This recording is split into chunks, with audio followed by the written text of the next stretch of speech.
இப்ப உங்க லட்சணம் தெரிஞ்சு போச்சு, விட்டுருவோம். அதுக்காக நம்ம பொண்ணு மேல குறை இருக்குன்னு ஆயிடுமா? அதோட இந்த வீட்டை பொறுத்த வரைக்கும் நடந்த 3 கல்யாணத்திலயும் குழப்பம் இருந்துகிட்டே தான் இருந்துச்சு. ஆனா கடைசியில எல்லாமே நல்லபடியா தானே முடிஞ்சது. அதே மாதிரிதான் எங்க உமா கல்யாணம் சும்மா ஊரே பாக்குற மாதிரி தடபுடலா நடக்கும். எது இனிமேவா? அதான் பொண்ணு நிச்சயம் பண்ண வந்த நேரம் கிளவி புட்டுக்குச்சுன்னு இந்நேரம் ஊருக்குள்ள சொல்லியிருப்பாங்கல்ல. அதுக்கப்புறம் எவன் தில்லோட இந்த பொண்ணை கட்ட வருவான்? நல்லா இருக்கிற பொண்ணு 1008 குறை சொல்லுவாங்க. ஆயில்லையா மாமியாருக்கு ஆயுசு குறைவு, 3 நட்சத்திரம் இருக்கிறத கட்டுனா நிர்மூலமாயிருன்னு சொல்லுவாங்க. இப்படி பல இது சொல்லுவாங்க. இங்க என்னடானா ஆல்ரெடி ஒருத்தனை எக்ஸ்பெரிமெண்ட் பண்ணி ரிசல்ட் ஊத்திக்கிச்சு.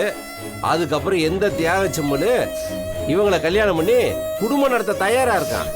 ஏய் உமா, அழாத உமா. இந்த பாரு சொல்றது கேளு. இங்க பாரு, அழாத.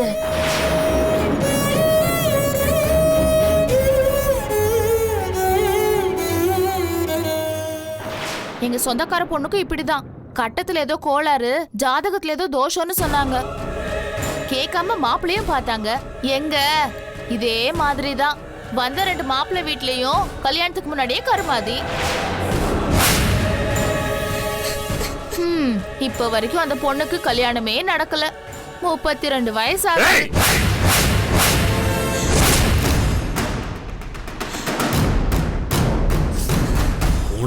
போனா போது வயிற்று புள்ள தாச்சியா இருக்கேன்னு நானும் அமைதியா இருக்கேன்.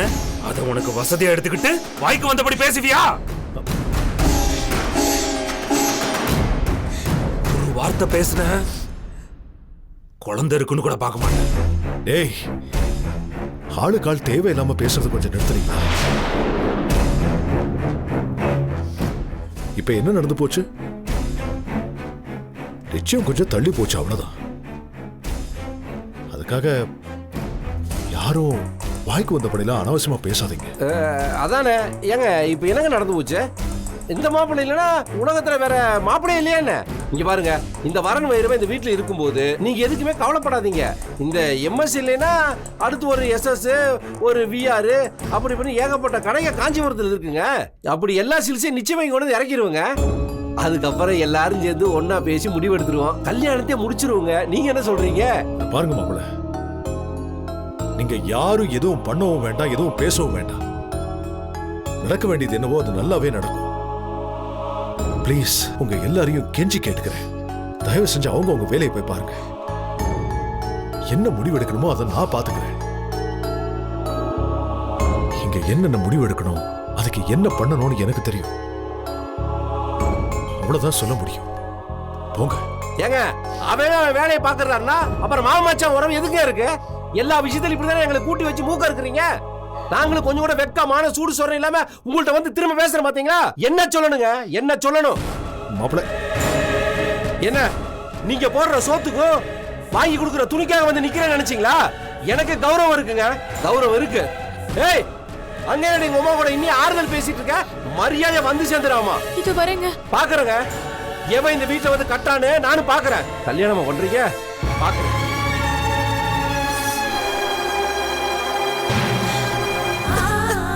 ஏய் உமா, உமா, உமா, ஏய் அழாத. உமா, இங்க பாரு.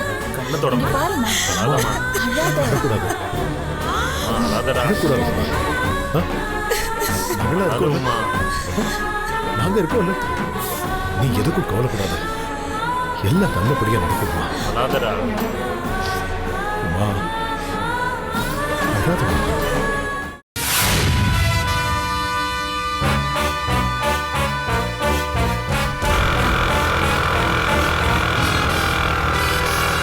ஹலோ ஹலோ ஹலோ, நிறுத்துங்க நிறுத்துங்க.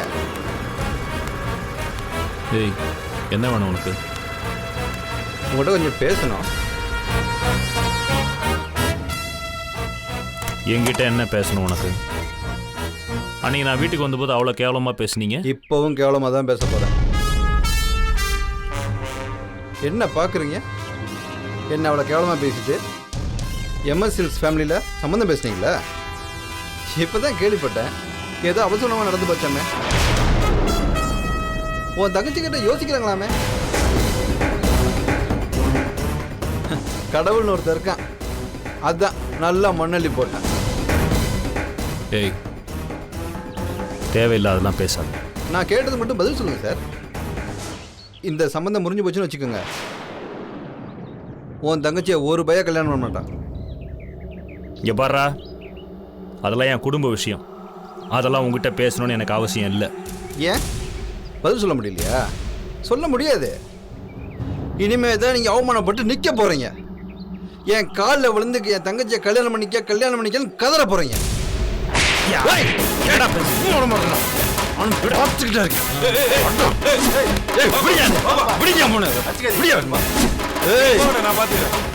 பொழந்துருவேன், ஜாக்கிரதை.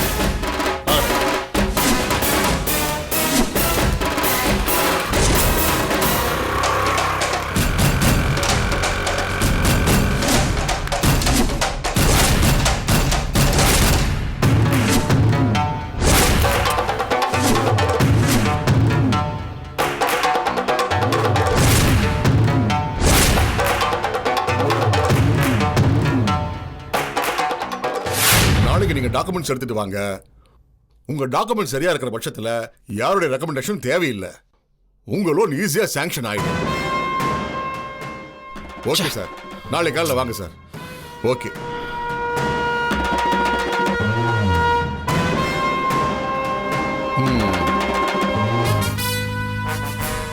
என்னடா ஒரு மாதிரியா இருக்க? அந்த சண்முகம் எம்ல கை வச்சிட்டான்ப்பா. டேய் ஐயோ, என்ன சொல்ற? ஏய் ஏன்டா அந்த ஆளு ஒன்னு அடிச்சாரு?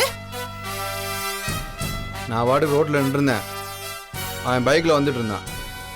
என்னை பார்த்து கிண்டலா, ஏன்டா நடு ரோட்டில் இருக்கிறேன்னு கிண்டலா பேசுகிறான். நானும் போயா உன் தங்கச்சிக்கு பேசின சம்பந்தம் ஊத்திக்கிச்சுன்னு சொன்னேன். அதுக்கு அந்த ஆள் என்னை அடிச்சிட்டான்ப்பா. ஏண்டா எரும மாடு மாதிரி வளர்ந்துருக்கியே, திருப்பி அவனை அடிக்க வேண்டியதானே? நானும் அடிச்சிருப்பேன். சுற்றி இருக்கவன் பிடிச்சிட்டான்ப்பா. இல்லைன்னா அவனை பொணமாக்கியிருப்பேன்.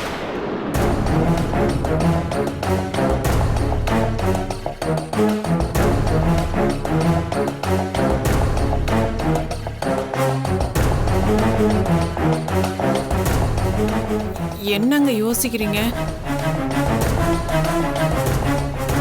எவ்வளவு சீக்கிரம் அந்த சண்முகத்திட்ட இருந்து பானுமதியை பிரிக்கிறோமோ அவ்வளவும் பானுமதியோட எதிர்காலத்துக்கு நல்லது. அந்த ஆள் மியூச்சுவலா பெரிய ஒத்துக்க மாட்டான்ப்பா. அதுக்கு அவன் மேல பழிய போடணும், பெரிய பழியா போடணும். அப்படி நடந்தா கோர்ட்ல சீக்கிரமா விவாகரத்து கொடுத்துருவாங்க.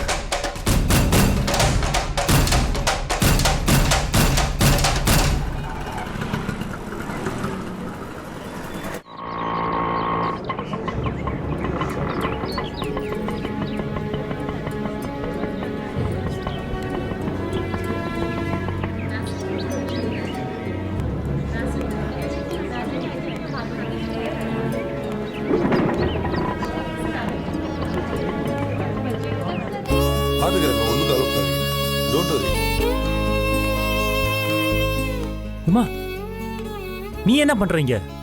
ஏன் டென்ஷன் ஆகுற? நீ கோர்ட்டுக்கு வருவேன்னு தெரியும், அதான் நான் வந்தேன். நான் வரேன்னு உனக்கு எப்படி தெரியும்? நீ லாயர் கிட்ட காஞ்சிபுரம் கோர்ட்டுன்னு பேசினதை கேட்டேன். அப்புறம் அன்னைக்கு தேதி பேசுனீங்க, அதையும் ஞாபகத்தில் வச்சிருந்தேன். அதான் இங்கே வந்தேன். நான் வரேன்னு சொன்னா நீ வேணான்னு சொல்லிடுவ, அதான் சொல்லாமலே இங்கே வந்துட்டேன். கண்டிப்பா சொல்லுவேன் உமா. கல்யாணம் ஆகாத பொண்ணு தேவையில்லாம இந்த மாதிரி இடத்துக்குலாம் வரக்கூடாது. அதுக்கு தான் உஷாரா உனக்கு தெரியாமலே வந்துட்டேன். ரொம்ப புத்திசாலித்தனமா பேசுறதா நினைப்பா? நானே யாருக்கும் தெரியாம இங்க வந்திருக்கேன். நீ கிளம்பு, நீ வா, நான் உன்னை ஒரு ஆட்டோல ஏத்தி விடுறேன், வா. அண்ணே அதெல்லாம் முடியாதுண்ணே. உனக்கு கொஞ்சமாவது ஆறுதலா இருக்கணும் தான் நான் இங்க வந்ததே. நீ என்னன்னா விரட்டி அடிக்கிற?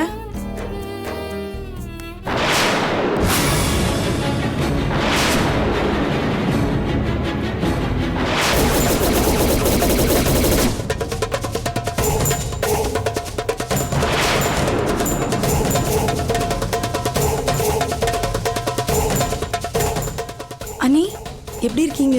நல்லா இருக்கீங்களா? படம் உள்ளவா.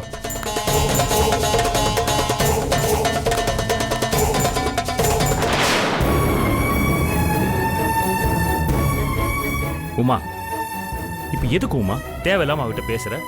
நீ கூப்பிட்டியே, பதிலுக்காவது அவளுக்கு பேசணும்னு தோணுச்சா? அந்த அளவுக்கு நாகரீகமும் கிடையாது, ஈவி இறக்கமும் கிடையாது. எதுக்கு உனக்கு பேச்சு? சரி நான் விடு, டென்ஷன் ஆகாத, வா போலாம். வாண்ணே.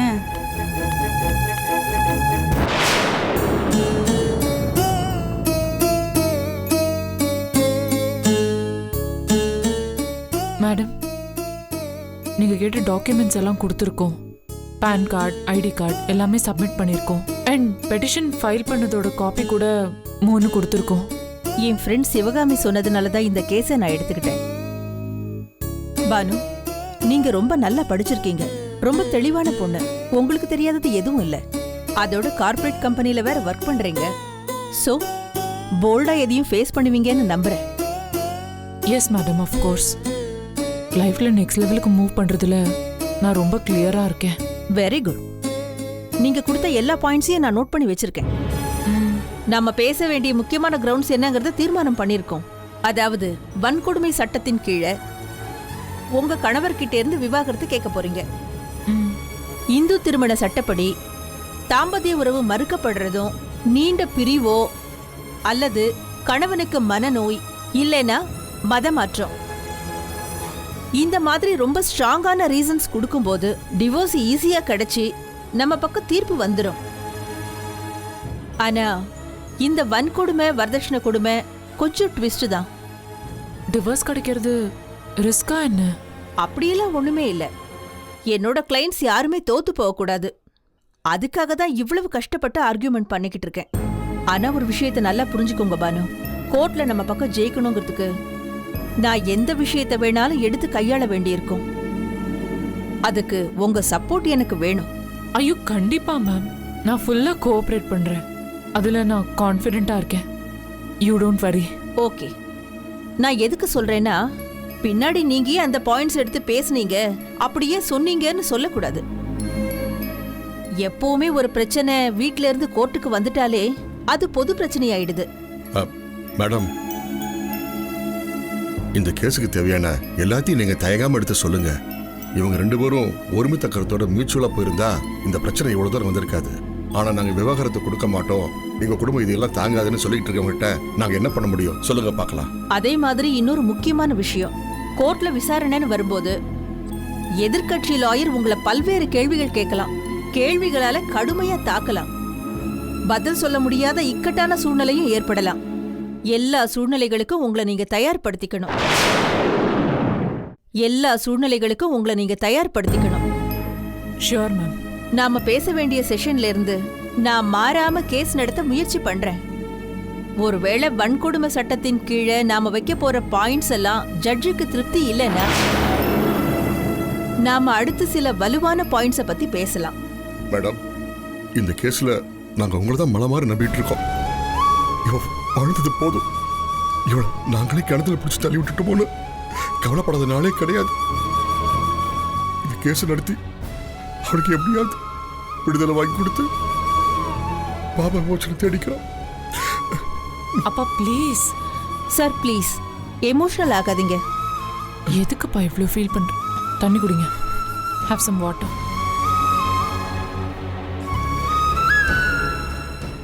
Okay, relax. Thank you. ஒரு அப்பாவா உங்களோட மனநிலையை என்னால புரிஞ்சுக்க முடியுது. நீங்க எதை பத்தியும் ஒரி பண்ணிக்காதீங்க. இந்த கேஸை பொறுத்த வரைக்கும் நமக்கு சாதகமான தீர்ப்பு கிடைக்க நான் எல்லாம் பண்றேன். எந்த ஒரு விஷயத்தை பத்தியும் நீங்க யோசிக்க வேண்டாம். மனசு போட்டு குழப்பிக்காதீங்க, நான் பாத்துக்கிறேன். நாங்க உங்களை கண்டிப்பா நம்புறோம் மேடம். சரி, நீங்க கோர்ட் காரிடார்ல வெயிட் பண்ணுங்க. நான் ஸ்டார்ட் ஆனது கூப்பிடுறேன். Sure. Okay Okay, okay. Okay mister Shanmugam, இன்னைக்கு ரொம்ப முக்கியமான நாள். உங்க ஒய்ஃப் சைடு இருக்கிற லாயர் எப்படியும் ஆர்கியூ பண்ண தயாரா இருப்பாங்க. ஒரே விஷயம்தான், அவங்க எந்த மாதிரி கேள்வி வேணாலும் உங்களை கேட்கலாம். கேட்கட்டும் சார். மடியில் கனம் இருந்தால் தானே வழியில் பயம் இருக்கும். எனக்கு எந்த பயமும் இல்லை. அவங்க என்ன கேட்டாலும் அவங்களுக்கு என்னால் பதில் சொல்ல முடியும். நான் அப்படி சொல்ல வரல சண்முகம்.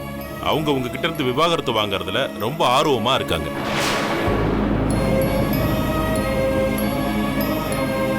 இந்த சூழ்நிலையில அவங்க உங்களையும் உங்க குடும்பத்தை பத்தியும் மிக அதிகமா தரக்குறைவா தாழ்த்தி பேசக்கூடும். எங்க வீட்ல இருந்தபோது பேசினதை விடவா இல்ல ஊர் உலகத்துக்கு முன்னாடி எங்க குடும்பத்தை அசிங்கப்படுத்தினதை விடவா இல்ல பொண்ணை கட்டின மாப்பிள்ளைன்னு கூட பார்க்காம என் கழுத்தை பிடிச்சி நாய் அடிக்கிற மாதிரி வெளியில தோத்துனாங்களே அதை விடவா சார்? எல்லாத்தையும் பட்டாச்சு சார்.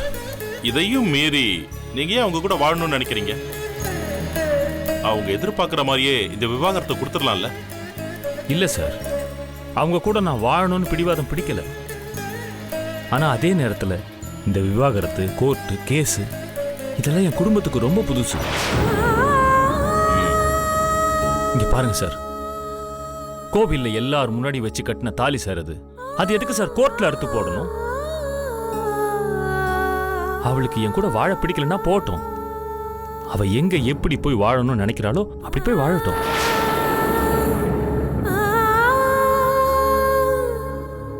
யார் தடுத்து நிறுத்த போறா? யாரையும் காயப்படுத்தாம யாரையும் கஷ்டப்படுத்தாம இருக்கணும். அதை விட்டுட்டு கேஸ் போடுறது, டைவர்ஸ் வாங்குறதுன்னு இதெல்லாம் என்னால ஏத்துக்க முடியல சார். சண்முகம், வாழ வேண்டாம் நீங்க நினைக்கும் போது ஏன் விவாகரத்து கொடுக்க மறுக்கணும் சொல்லுங்க? சார், நான் அன்னைக்கு உங்ககிட்ட சொன்ன அதே காரணம் தான் சார்.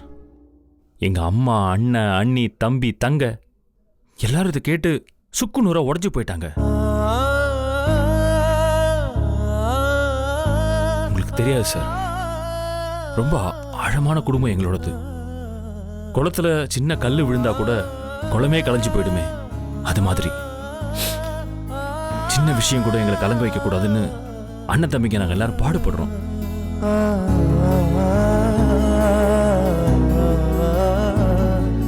இந்த விஷயம் வீட்டில் தெரிஞ்சு வீட்டில் இருக்கிற எல்லாருமே எனக்கே தெரியாம எவ்வளவு கஷ்டப்பட்டு இருக்காங்க தெரியுமா? இன்னி கூட இங்க வரும்போது நான் யார்கிட்டையும் சொல்லாம தான் கிளம்பி வந்தேன். என் தங்கச்சி மட்டும் எப்படியோ தெரிஞ்சுக்கிட்டு எனக்கு முன்னாடி வந்துட்டா. எனக்கு புரியுது சண்முகம், ஆனா ஒரு விஷயம் மட்டும் உறுதி, உங்களை பிரிஞ்சு வாழணும்னு அவங்க முடிவெடுத்துட்டாங்க. அதுக்கப்புறம் டைவர்ஸ் வேணான்னு சொல்றத யாரும் ஏத்துக்க மாட்டாங்க.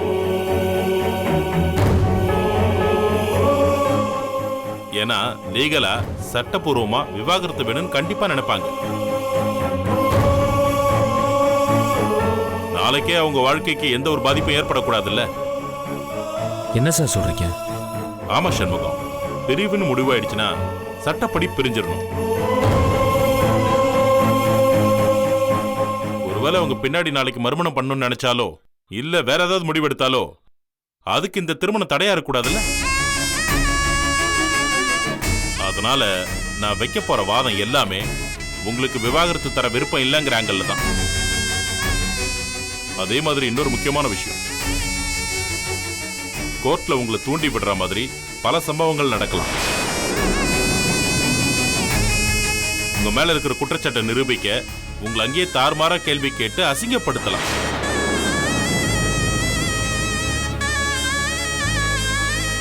ஆனா எந்த காரணத்தை கொண்டும் நீங்க நிதானத்தை மட்டும் எழுதிடக்கூடாது. அப்படி நீங்க நிதானம் தவறி ஏதாவது பேசிட்டீங்கன்னா நாம இந்த கேஸ்ல ஜெயிக்கிறது ரொம்ப கஷ்டம். சரி சார், நான் அந்த மாதிரி கண்டிப்பா நடந்துக்க மாட்டேன்.